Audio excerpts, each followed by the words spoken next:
Let's go now to Kevin Torres. He's in Byers where the extreme weather has just blown through. Kevin?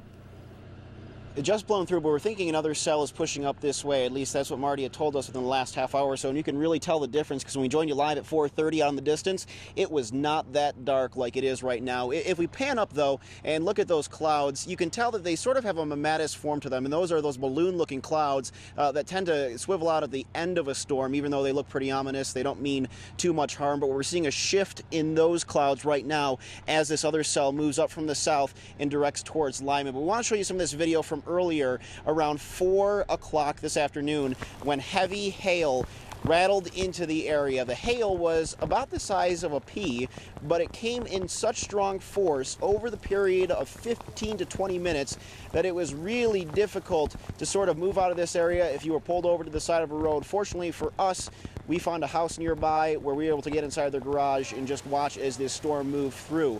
The winds out here were moving at a decent speed, but the storm for most time was just moving for about every 15 minutes or so is what Kathy had told us at 4 o'clock. So it was moving at a slow pace, which seems to be the same pace as this storm right now. We're going to break down and head out towards Lyman, and we're hoping to join you there from Lyman at 9 News at 6 o'clock. If it's safe, we'll join you live. If not, we'll see you again at 9 and 10. All right, sounds good. We hope you stay safe, Kevin. Thanks a lot. And this is what... Kevin, what are you seeing tonight? Are things still active? No, everything's pretty much calmed down at this point. But, you know, given the fact that most tornado-producing storm cells happen between the hours of 3 p.m. and 9 p.m., it's no surprise that this was a very active area today. We heard from a number of folks who saw funnel formations, most of which never touched the ground, and if they did, they were pretty weak, as you've seen in the pictures earlier. But still, wait until you see right now what we ran into here in Byers.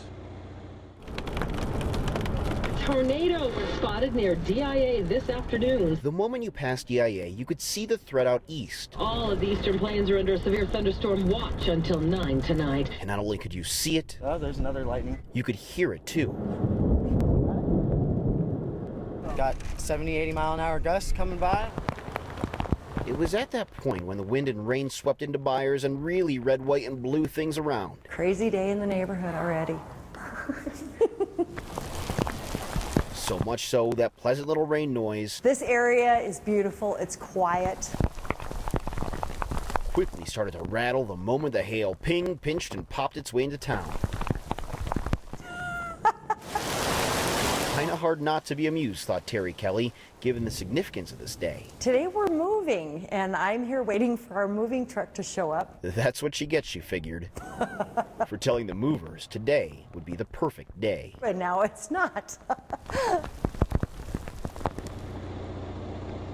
Those movers did end up actually coming in and actually moving things out once the storm passed. You know, we were in Lyman about an hour and a half, 2 hours ago, and left, just around 7:30 or so to head back over here to Byers. And over there was quite a big storm as well. It was mostly lightning, thunder, and a lot of heavy rain. But south of there in Carville, our friends over there got a lot of hail. And I'll tell you what, this thing was such a slow-moving storm, Kyle and Kim, that it hung around here for quite a bit. And that was some of the loudest thunder and lightning that I had ever seen in my life. It was just insane for about a good 2 hours or so out here. You found yourself in the thick of it there. That doesn't happen every time. I mean, we both know sometimes you're hunting, you don't find a thing. But today it came to you.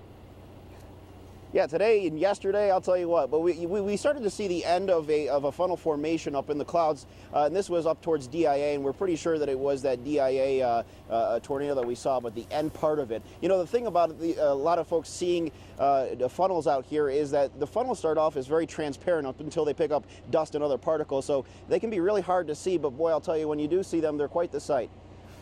It certainly are. And, you know, Kevin, you might need to get a second home out that direction. You spend a lot of time out that way. I live in the satellite truck. That's it. All right. Thanks, Kevin.